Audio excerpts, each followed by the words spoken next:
Juan Carlos Jalif, ¿cómo le va? Buen día. Buen día, todo bien. Bueno, vamos a la Disfrutando de legislatura. este calor mendocino. Qué calor, ¿no? Bueno, en enero otra cosa que calor no puede No hacer. nos podemos quejar. Pero digo, están trabajando. Sí, Han tenido bueno, un enero ahí, atípico, sí, ¿no? Sí. Yo he estado yendo a la oficina, hemos estado teniendo charlas. Ya el martes tenemos la primera sesión. Ajá. Estamos, ¿Cómo viene el presupuesto? Y bueno, viene complicado.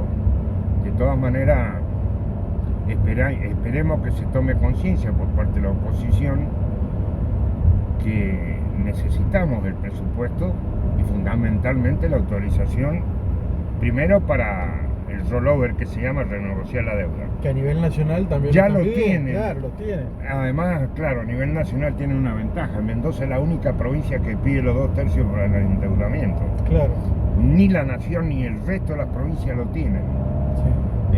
De hecho, bueno, la mayoría de las provincias reformaron su constitución, excepto Mendoza, Santa Fe tampoco, pero no tienen los 2/3. Que es una buena norma, no la está cuestionando. Eso es una de las cosas que pensaron los sabios constituyentes del 1916. Claro, lo que no pensaban era quiénes iban a utilizar esa norma. Por supuesto, una norma mal utilizada no es culpa del que la redactó. Pero bueno, aspiramos a que se comprenda, se entienda. Queremos el mismo trato, o mejor dicho, las mismas posibilidades que tiene la nación, que es poder refinanciar su deuda, en algunos casos reperfilarla, en otros estirar los plazos, los intereses. Así que creo que hay que insistir. Hay como Por supuesto, hay como una idea de que le quieren devolver las que el radicalismo le hizo a Paco Pérez, por ejemplo, ¿no? sí, bueno, pero fue una situación distinta. La primer gran diferencia es para qué quiere uno el endeudamiento. Sí. Si lo quiere para hacer obras públicas o lo quiere para gastos corrientes. Nunca se puede endeudar una provincia para gastos corrientes. Es inviable una provincia que se vive endeudando para gastos corrientes. Eso es lo que hacía Pérez. Entonces, para eso fue lo que ocurrió. Por eso nos negábamos. Además, había una mala administración de la provincia. De hecho, una de las cosas que nosotros dijimos en su momento, pero por ahí no se tomó conciencia, cuando asumió Cornejo, la deuda con los proveedores era terrible, meses y meses, y los proveedores son los que hacen funcionar al Estado. Sin los proveedores en los hospitales, sin los proveedores en los servicios que presta de salud, en los que presta de seguridad, en lo que presta de educación. Sin esos proveedores no puede funcionar un Estado. Bueno, está pasando ahora. Y estábamos en quiebra prácticamente. Está pasando ahora con los constructores, por ejemplo, que es muy difícil que cobren sus certificaciones precisamente porque no se pueden refinanciar. Claro, entonces, deuda, ¿no? claro, ahora lo que hay que hacer es eso. Y la única manera que tiene el Estado de generar mano de obra genuina y que le preste un servicio a la comunidad es la obra pública. Claro. A Y lo eso mejor es fundamental. está mal informado el presidente, que dijo que están con esta idea de que el peronismo quiere que Suárez se diferencie de Cornejo. Sí, esta es una cuestión que Hay tiene como que una ver idea, ya con ¿no? la... Hasta con- el presidente dijo que el endeudamiento era para Y bueno, Mendoza, el era presidente para naturalmente le puede creer a sus compañeros. Es compañero y ahora es compañero. Claro. Lo que el presidente nunca puede dejar de tener buena información. La información de los números de Mendoza los tienen las consultoras privadas, está en la página web del gobierno de la provincia. Un presidente nunca puede dar una opinión sin tener la información de su gente, no por lo que viene y le comenta otro dirigente. Claro, y habría que cortarla un poco con la Además campaña le están electoral. obligando a mentir a Suárez. Le están obligando a mentir, porque decir, vos echale la culpa a Cornejo y te aprobamos. Primero, ¿desde qué se trata esto? A ver, de una lucha entre un sector del PJ o buena parte del PJ con una persona determinada que fue gobernador de la provincia, o es legislar para beneficiar a los mendocinos. Eso nunca se puede hacer.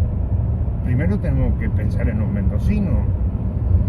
Entonces, aspiramos a que haya solución al tema, un camino, por supuesto, que se está llevando a cabo, y en la charla con los intendentes, que son los que tienen verdadera responsabilidad de gobernar. Además, ahora tienen 6 municipios.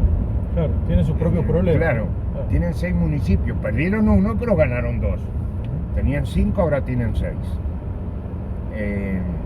Entonces... No ha sido fácil el arranque de Suárez, ¿no? Empezó cumpliendo una promesa con la que tuvo que dar marcha atrás. Sí, esta es una de las cosas que realmente raro, ¿no? llama la atención. Se le cuestionó a Suárez el envío de un proyecto de ley cumpliendo una promesa de campaña, pero que fue explícita. Y no solo de él, sino también de la opositora que además acompañó. Claro. Yo quiero recordar que solo 2 senadores y 3 diputados votaron en contra del justicialismo. Entonces, la verdad que yo creo que, sinceramente, para graficarlo de un modo o con una frase, a Suárez no se le puede reprochar ninguna de las 2 cosas. Ni haber mandado el proyecto, ni haber sacado el proyecto, ni haber mandado el proyecto de derogación de acuerdo a la situación que se vivía políticamente en ese momento. Ahora, ¿hace alguna autocrítica el oficialismo? Porque nosotros arrancaron la luna de miel y perdieron, digamos. Bueno, ¿no? pero insisto, cuando Suárez hace esa promesa de campaña, se siente legitimado, o nos sentimos legitimados, inclusive el propio justicialismo se siente legitimado de llevarlo a la legislatura y sancionar una buena ley. El problema acá, Gabriel, es que hay gente que habló de la ley sin conocerla. Hay una famosa... Yo les cuento una anécdota. La primera reunión que tiene Mingoranz y Guiñazú con uno de los sectores... Que estaban manifestando ahí en la Casa de Sí. Ninguno de los 4 representantes había leído la ley. Porque la ley, la primera cosa importantísima que tiene, es que le da prácticamente a los municipios una especie de veto. Claro, en donde no quieren no se hace. Donde no quieren no se hace. Claro. Tiene una... En la declaración de impacto ambiental tienen que intervenir los municipios. Claro, los municipios tienen que tener su propia ordenanza de reordenamiento territorial, o el plan de reordenamiento territorial, mejor dicho. Y ahí es donde se pone que no se hace minería en tal lugar o en ningún lugar del departamento. Claro. ¿Por qué le hemos obligado a Malargüe con una acción que los perjudica? Entonces, así fue. Pero bueno, es un embrollo otra de las cosas, ¿no? Porque hay municipios que no tienen otra viabilidad y no aceptan la minería, no tienen actividad propia, como Las Heras, por ejemplo. No tiene nada, no produce nada, le va mal. Tenemos que... O Alvear, manda a la gente a trabajar a Neuquén, al petróleo. Muchos alvearenses se han ido a trabajar a Vaca Muerta. Entonces no se entiende, ¿no? Y de hecho hubo una experiencia acá que lamentablemente después por los problemas financieros y el valor del producto, que fue Vale. ¿Cuánta gente trabajó desde Mendoza? Y venía gente de Malargüe y nosotros nos enojábamos porque venía gente de Malargüe. Entonces estaba una disposición que establecía que no solo debían ser mendocinos, sino también tener residencia en Mendoza en los 2 últimos años. Lo dice la ley. Ajá. La ley, que después se terminó derogando, decía del compre mendocino, pero además hablaba de que la mano de obra era mendocina y habíamos puesto como... Entonces los que venían eran de Neuquén, digamos. Claro, el requisito indispensable que debían ser mendocinos con 2 años de residencia. ¿Cuántos mendocinos de esos departamentos que no quieren la minería se hubieran ido a trabajar a Malargüe? Claro. De hecho, se han ido a trabajar a Malargüe con la producción petrolera.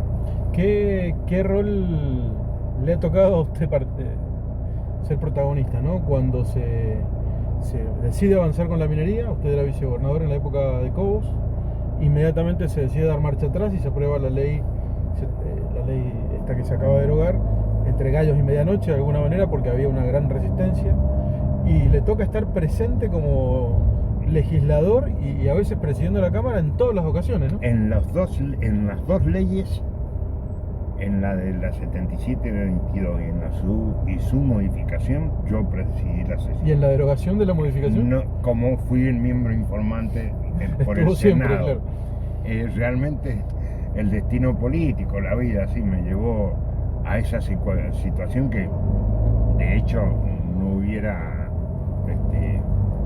no lo hubiera pensado en ese momento, ¿no? Claro.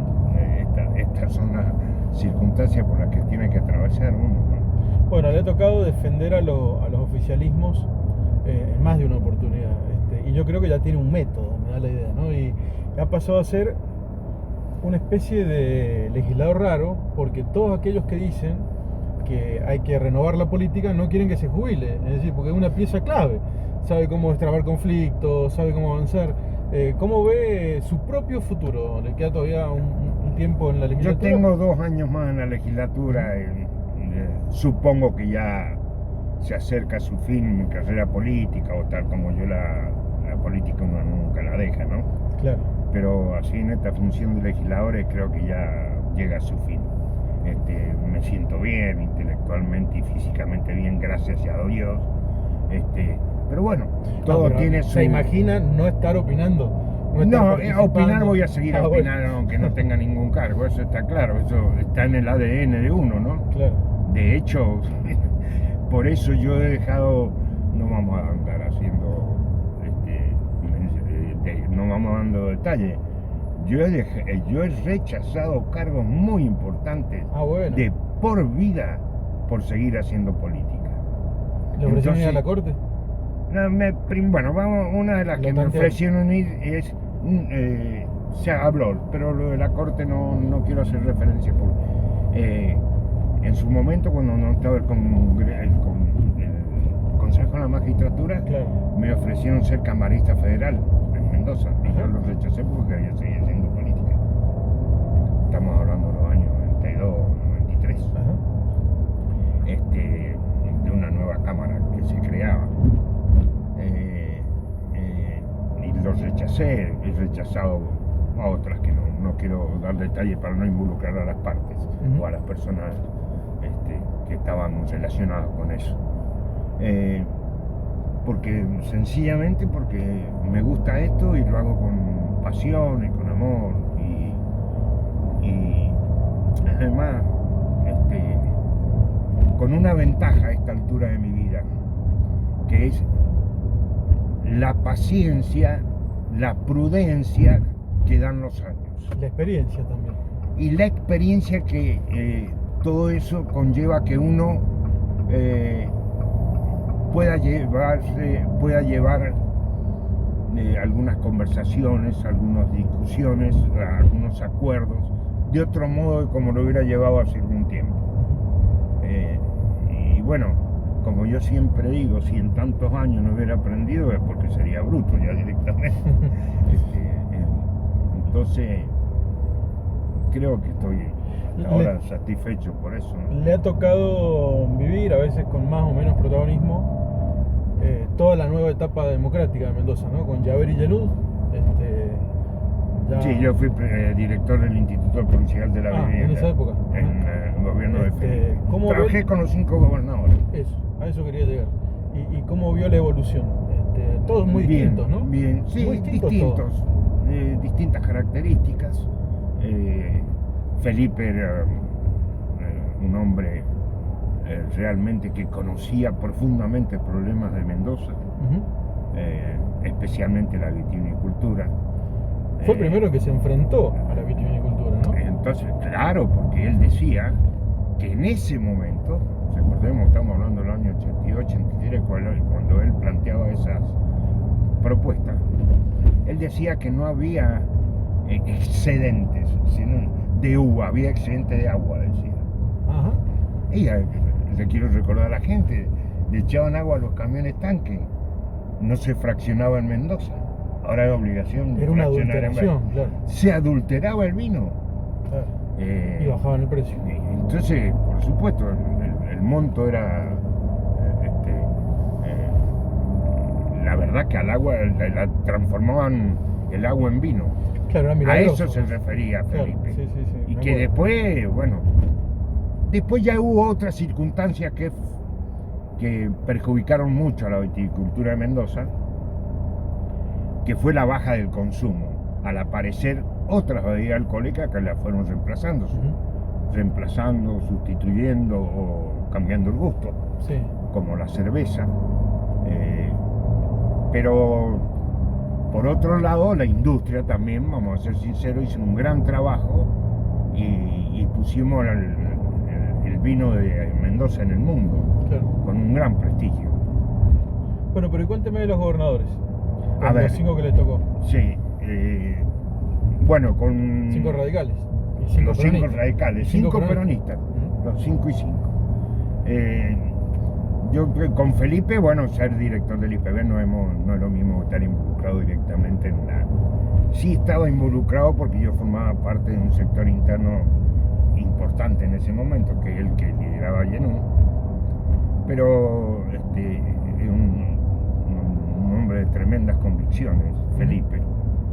Y además en ese momento se hablaba de una cosa que quiero decir, de la pelea entre Llaver y Llenú. Siempre se habló de eso, ¿no? Siempre se habló y fue un mito, porque Felipe termina arreglando con Llenú el que lo va a suceder a él, o el que propone para suceder lo que es Baglini, que era de Causa Nacional. Que era del sector. Así que tan peleados no estaban. Sí. Bueno, y después tuvimos 12 años en el ostracismo, pero en el centro del ring. Eso es muy importante.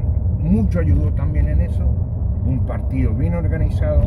Fayad fue una figura que, aunque todos saben que tuve grandes diferencias con él, pero debo reconocer que fue un hombre que lo mantuvo el radicalismo, a pesar de perder todas las elecciones, fue un hombre que lo mantuvo el radicalismo en el ring. Y bueno, y apareció Roberto Iglesias, que le tocó bailar con una muy fea, ¿no? Recordemos que Iglesias suplanta la candidatura de Llenú. Renuncia a Llenú, la candidatura. cuando ya había sido elegido por el partido. De hecho hubo elecciones y hubo una sola lista, la de Llenú, y él renuncia. Yo era presidente del partido. Y complicado eso, ¿no? Fue uno de los momentos políticos más difíciles de mi vida, porque me quedé con el partido. Yo presidí el partido y me quedé sin candidato a gobernador. Claro. Así que fui a verlo a Roberto, el intendente, al que nosotros sabíamos como sector interno condicionado de cierta manera para que no se presentara. Y después le tuvieron que ir a pedir que sea el tuvieron candidato. que pedir que fuera. En un gesto... Fue una oferta directa esa, ¿no? Esa fue directa, ella no la consultó. Yo fui y me senté como presidente del partido. Ajá. Y le dije, Roberto, tenés que ser el candidato a gobernador. Ahí primero pensé que me iba a sacar. Claro. No dijo nada, veamos, charlemos. Y tuvo otro gran gesto, que es acordar con todo el partido, las listas, todo, porque él se podría haber dicho, sí, soy candidato a gobernador, pero las listas las armo yo. No, él sabía que para ganar necesitaba todo el partido. Tuvo una visión política. Después me toca ser candidato a gobernador del sector contra Cobos. Pero bueno, una vez vine en julio, y una vez no, inmediatamente en una semana que habíamos lanzado los dos la candidatura, me ofrece ser su vice. Bueno, lo charlé con los amigos, acepté y ahí quedó la forma. Pero de estar enfrentados terminaron siendo bastante amigos después. Muy amigos, somos muy amigos. La verdad es que eso también... Julio fue uno de los amigos que me dio la política, sí, sí, claramente. Y ahí es cuando, bueno, trabajamos como equipo. La verdad que el trabajo que hicimos con Julio fue muy bueno, como vicegobernador y gobernador. Él también, debo reconocer, él me dio el lugar también. Sí, bueno, él no tenía experiencia política. Entonces, básicamente. Y ahí fue, bueno, y ahí empieza a tallar ya Cornejo como ministro de gobierno, como armador del covismo, y después terminamos armando lo que se llamó el covismo, con Cornejo lo armamos, con expresiones de los distintos sectores internos. De hecho, Causa Nacional un sector de Causa Nacional liderado por mí se va para formar el COVID, un sector de Renovación Y después Cambiadora de la armaron Convergencia un de partido. Cornejo, y después armamos un partido que terminó todo como terminó. Claro.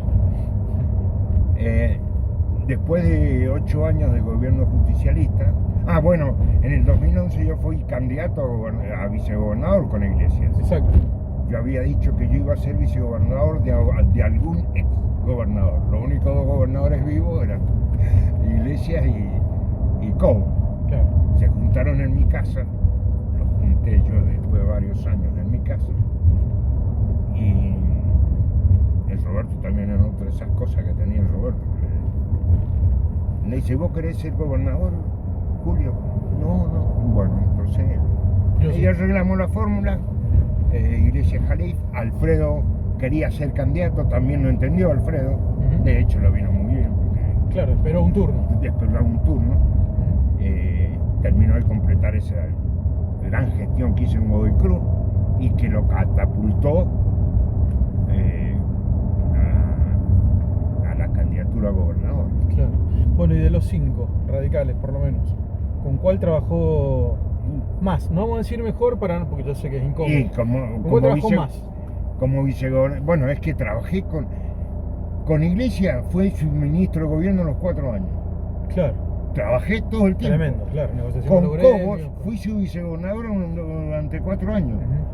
Y con Cornejo fui su presidente provisional del Senado durante 4 años, donde trabajamos muchísimo en el tema legislativo.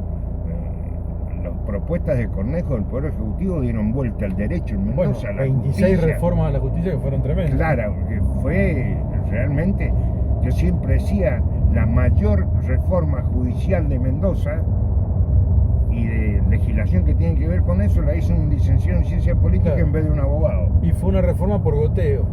Porque si venía una reforma completa nadie la aceptaba. No se hacía. Entonces fue haciéndose de a poco porque además había que implementar de a poco. Y bueno, y ahora con Rodi recién empezamos, hemos tenido charlas, hemos hablado en este tan poco tiempo de las dos cosas más importantes que tuvimos, que fue